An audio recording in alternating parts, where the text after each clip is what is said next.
Putting Edgeworth on the cover is definitely a stretch. He talks once in a joke ending. He's definitely not a major character here. Argofunk Book Review, Argofunk Book Review. We start with the second half of the Turnabout Gurgitation case. Phoenix knows Carl's hiding something because he has a psyche lock. I'm surprised Phoenix didn't try to break it during the investigation portion of this case. That's what he does in the games. Maya demands to know why the show did not serve pork soup as advertised. That should have been the final round. Under pressure, Carl admits there was a secret third round of the competition which was not shown on TV. I think this plot twist would not work in real life. People would notice if 10 minutes were missing from a TV show. In the missing round, the 3 contestants ate apricots. Milo cheated by hiding the food instead of eating it. The show was forced to hide this round because the advertisers have demanded that Milo win the competition. I'm not sure why Milo bothers to cheat when it's already decided he's gonna win. Phoenix reviews the evidence and finds a vital clue. The fingerprints on the threatening note are off. The victim left a fingerprint near the rip, indicating it was ripped when the victim read it. Here's a picture of the threatening note from the previous book. Notice something different? Yes, they changed the orientation of the note between books, so this fingerprint plot point makes sense. The fingerprints prove Iko lied about when the note was torn. The truth is that she wrote the threatening note to herself to make herself seem innocent. The other vital clue is something I think wasn't in the last book. I'm not sure because it's super hard to notice even when you're looking for it. One of the 3 bowls of noodles has a slightly higher level of broth. It's got more liquid because somebody poured the poison into that bowl. Iko is the culprit. She poisoned her own bowl, knowing the victim always took the bowl with the largest portion. She was right, as the victim switched bowls with her. That's how the culprit ensured the correct person was poisoned. Phoenix finds another contradiction, which I felt was kind of unnecessary. He's already caught the culprit.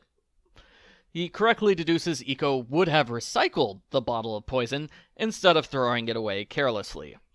The last case of the series is Turnabout Power versus Supernatural Power. Rusty Clover from Book 3 has joined a religious group called the Great Tengu Society. Phoenix brings Maya with him because it takes 2 to Tengu. A detective named Casper Sly has come to expose the group as a fake. The 5-story building has an elevator with a large statue of Tengu. Even though Sly has a broken leg, he's not allowed to use the elevator. Only Princess Tengu is allowed inside. Sly talks with Princess on the top floor. The 2 of them ride the elevator down to the 3rd floor. Everyone is shocked. The princess let a non-believer ride the elevator. A strong man named Power Tengu tries to remove Sly, but Princess stops him. She exits the elevator. When the elevator reaches the 1st floor, Sly has disappeared. The entire building is searched, but there is no sign of him anywhere. Princess calls the elevator up to the 5th floor, and this is where I failed the mystery. See, this is just like Case 1 of Encyclopedia Brown Carries On. I reviewed that book. You can watch that review after watching this one. The elevator panel has an up button, even though they're on the top floor. Elevators don't work like that in real life. There is no up button when the elevator can't go up. This button implies the existence of a secret 6th floor to the building. I figured that was the mystery solution. I kept waiting for that big plot twist to appear. It doesn't. There is no 6th floor. The illustrator just goofed on this picture.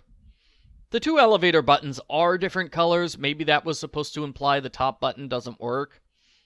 Anyway, the princess summons the elevator to the 5th floor. Sly's dead body magically appears inside. Franziska von Karma is the prosecutor.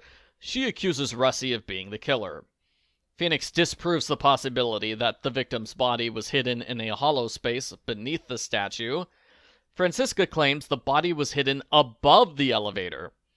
The elevator has a hatch on the ceiling. Somebody could have used a stepladder to carry the body up through the hatch. Russie testifies about the night before.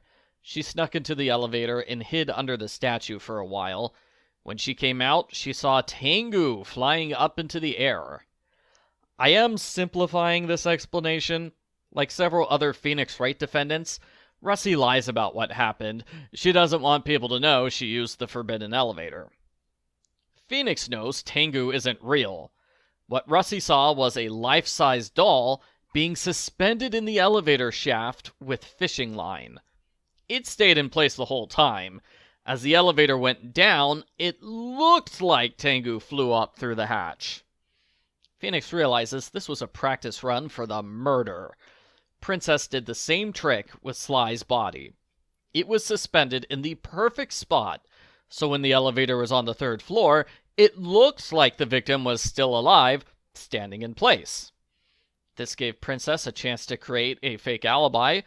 It explains how the body disappeared when the elevator went down, and how it reappeared when the elevator went back up.